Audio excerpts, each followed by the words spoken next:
So, episode 1, Islands. Walk us through the opening scene. What happens? Well, we start off at the coast, and it's just after the aftermath of a huge tropical storm. And this storm has broken up chunks of the land and broken bits of vegetation, all floating out, and they've all clumped together to form rafts. And on these rafts, we see some small dinosaurs that are being washed out on these rafts out into the open sea.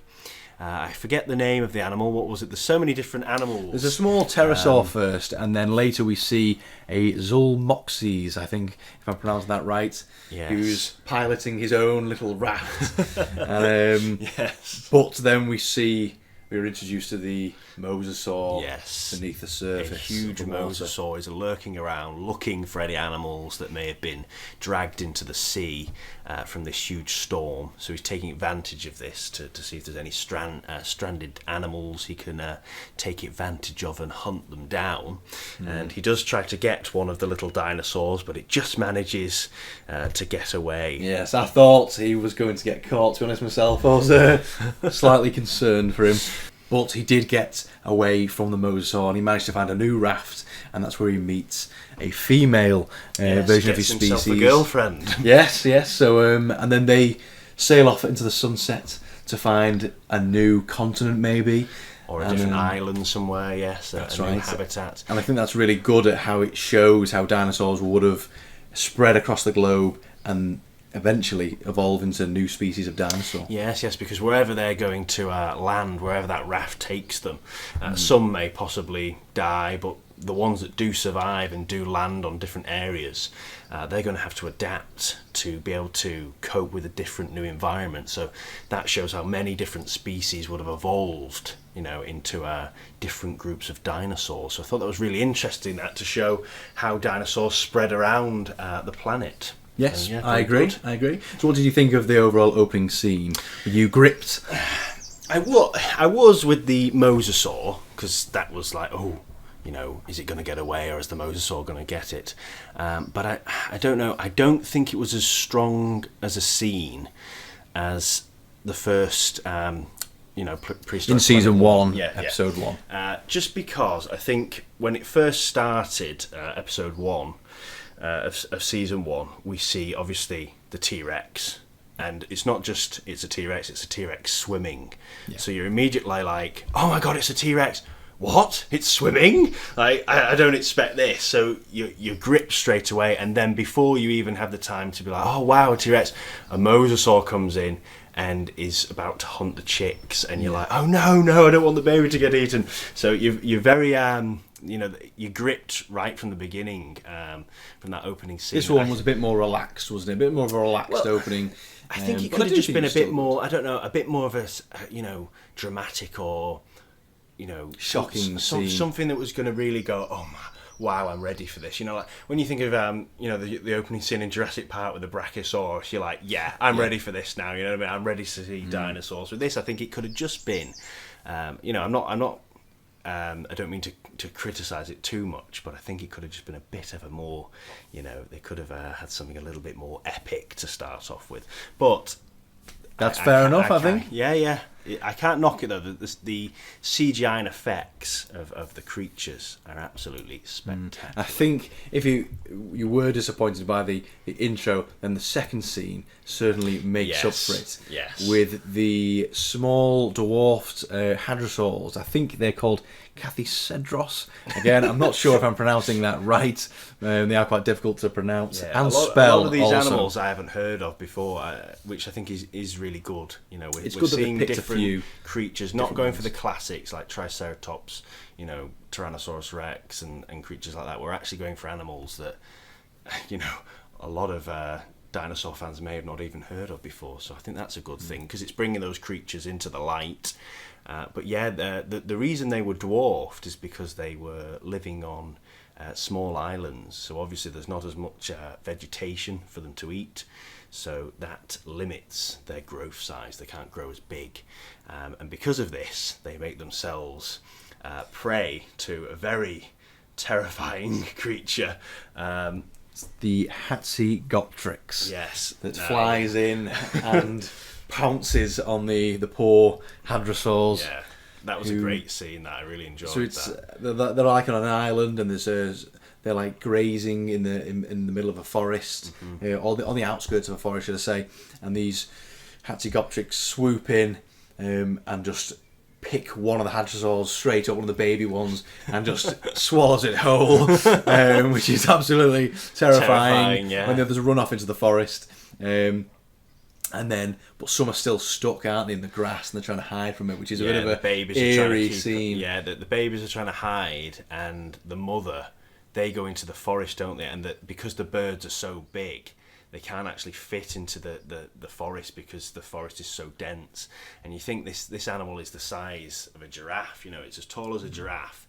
Its beak, was it 2 meters? I think it was. Its beak is 2 meters. It was big. It was like a javelin. I mean, you don't want to get pecked by that. Definitely not. And what I like as well at the end, they talk about these animals hunting, and they're saying that if they were alive today, we would be on the menu because we are the perfect size for them. Yeah. Imagine just walking around in your daily life, and then this dragon just swoops over, comes down, and just you're walking down the street, going to get some milk, and then suddenly, oh my god, you're swept off your feet. It's a scary thought. Pterosaur. But that was a really good scene, and it was just really eerie. The noises as you heard them thud down on the ground, and they were running round. They almost ran on all foot, with their legs, and then they kind of galloped almost forward on their wings, which was interesting. That I thought. Yeah, it was really, really good. And I must say that the males had this huge crest on the top of their head with beautiful colours. Yeah. The females, they didn't have as much of a crest, and they weren't as colourful as the males. So I think that's good as well. So they're showing the difference between male and female. The males had this display to try and impress them. And they were also hunting together as a group. It wasn't just they were hunting alone. It reminded me a bit of... are they called Harris hawks, I think? Harris hawks hunt together in packs, hunting lizards and things like that, and it's quite scary to think. Imagine hiding in the undergrowth, and you just see this giant beak just. Oh God, it's scary stuff, I must say. I think that possibly would be the best scene of the episode. I think, or one of the best. Just the way it was played out, it was very, very good. Well, up next in the next scene is the Simosuchus. I think there's a lot of memes been made regarding this dinosaur. You may have seen him poking his head over the rock or in the grass. Yes. And this is the crocodile-looking dinosaur. But strangely, it's a herbivore. It doesn't eat meat. Now, this must be because of the teeth. They must have looked at the teeth and realised that this animal definitely is a herbivore. Maybe it's because it's on Madagascar, and maybe possibly... I mean, I don't know, there's plenty of food to eat. I wonder why it's adapted to eat leaves. Yeah, I think it's a... If that was to evolve into crocodiles, that's a very drastic change along the evolutionary process to go from... Well, there were crocodiles around at this point. This is just one that's branched off and started to eat vegetation. Oh, right, okay. So it's interesting. I'm thinking maybe it's because there's so much competition on this island. Even though Madagascar is a big island, maybe to avoid competition, it started to eat a herbivorous diet, possibly. I don't know. But there was a section in this where we see the classic hunter of Majungasaurus. Yes, the Majungasaurus. It steps on screen. It's big. It's chunky. It's got the no shrink wrapping. The little horn on its head, and it just looks good, doesn't it? I think it comes on the scene. You can just see its like thigh and its leg, and it's just wallowing onto the screen, and then it's just looking at these Simosuchus,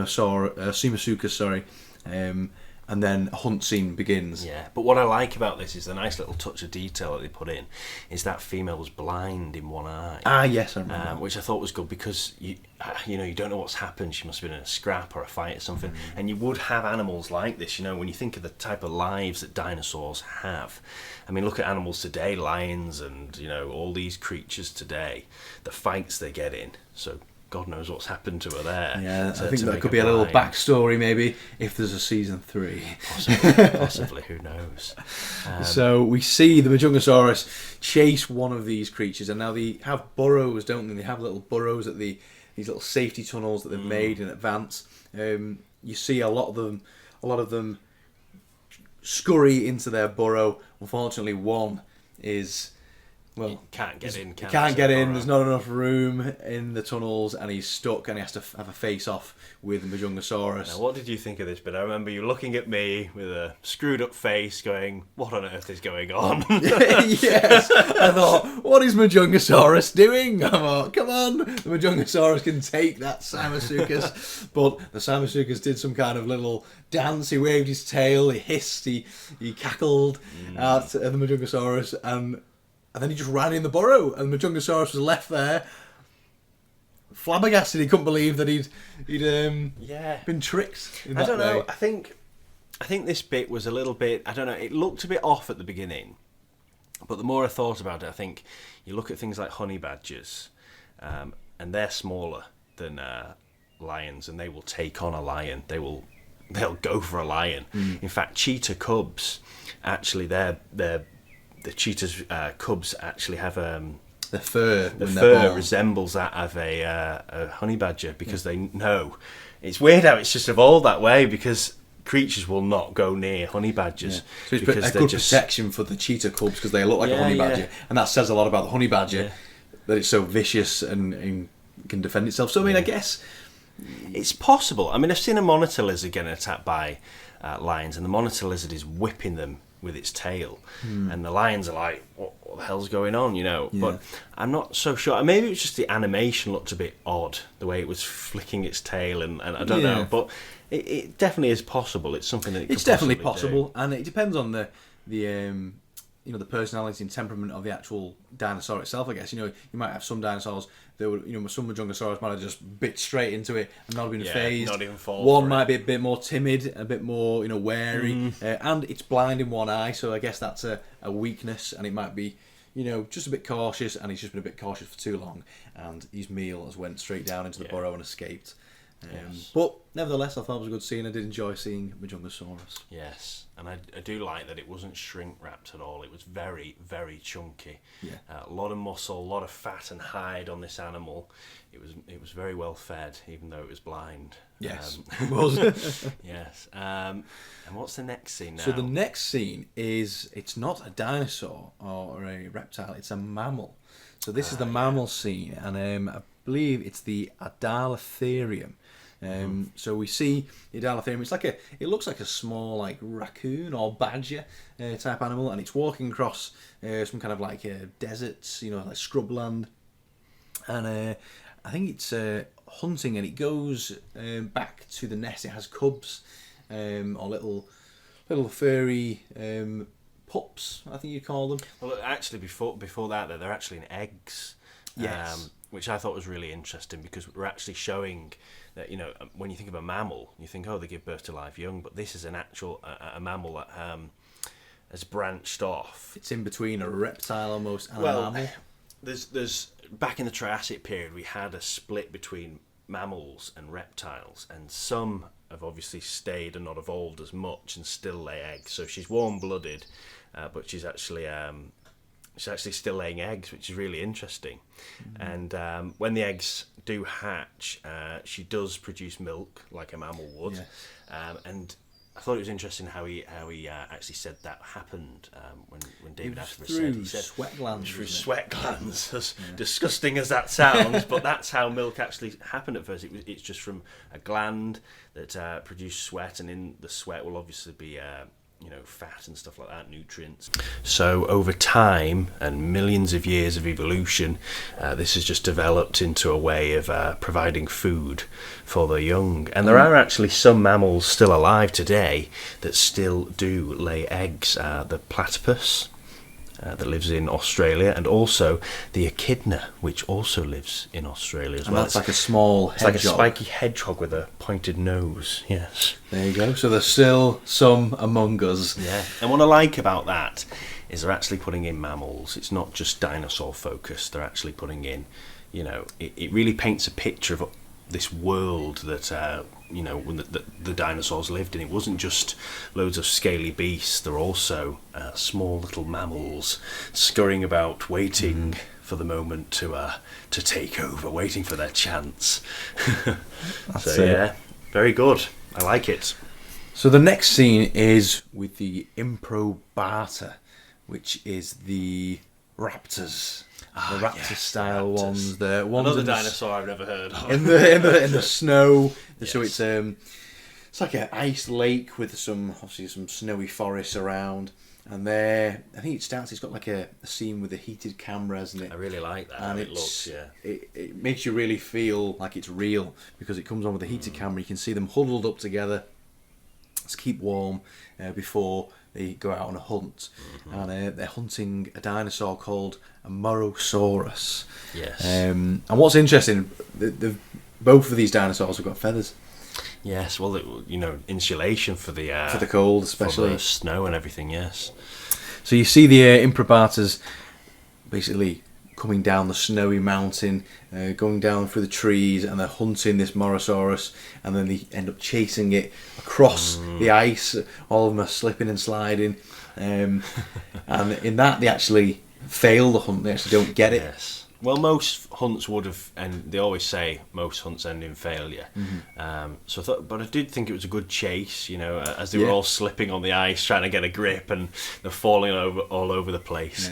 Yeah. It was a good hunt. It was good. Yeah, I thought it was good when the Morosaurus got to the edge of the ice, and I think David pointed out that it could possibly break the ice. They didn't know how thick the ice was. If the Morosaurus ran across, he could have broke. He could have gone straight under the ice. But it was a decision between risking it on the ice or being eaten alive by the Improbata on the other side. So I thought that was very good. Yeah. It had to take the risk in the end, and it did, and it paid off. Across. Yes, it survived. It managed to get away.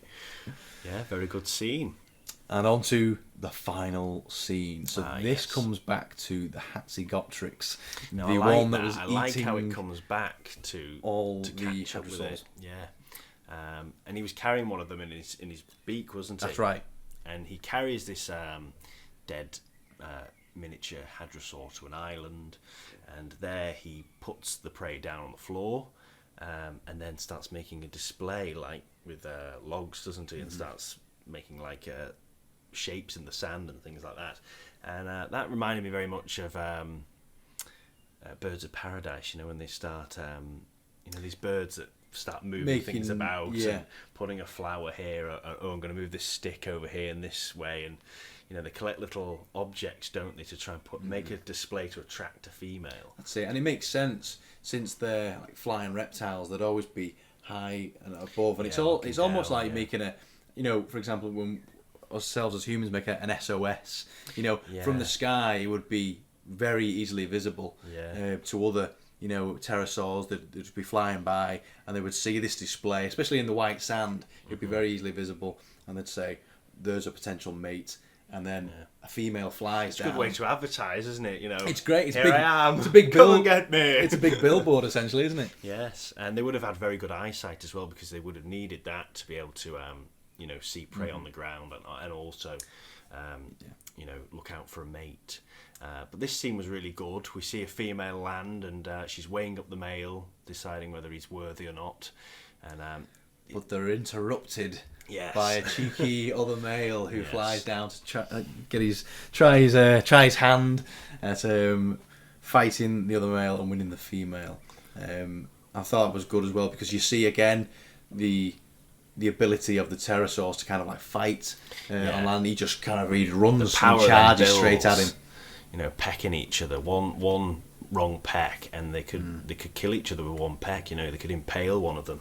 So you've got to be very careful not to get stabbed with one of those javelins. That's it. Yeah. So the challenger, he more or less goes straight away, doesn't he? He comes, he chases him off, and the female comes back down, and he's gone. Yeah.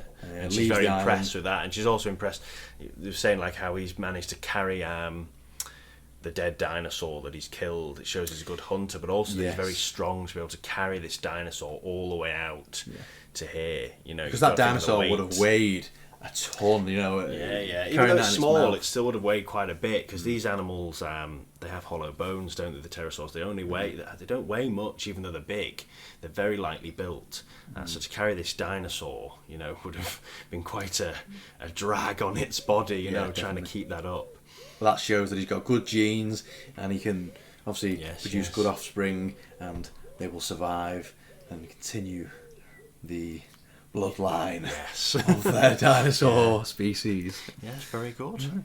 So that was episode 1. So guys, let us know what you thought of episode 1.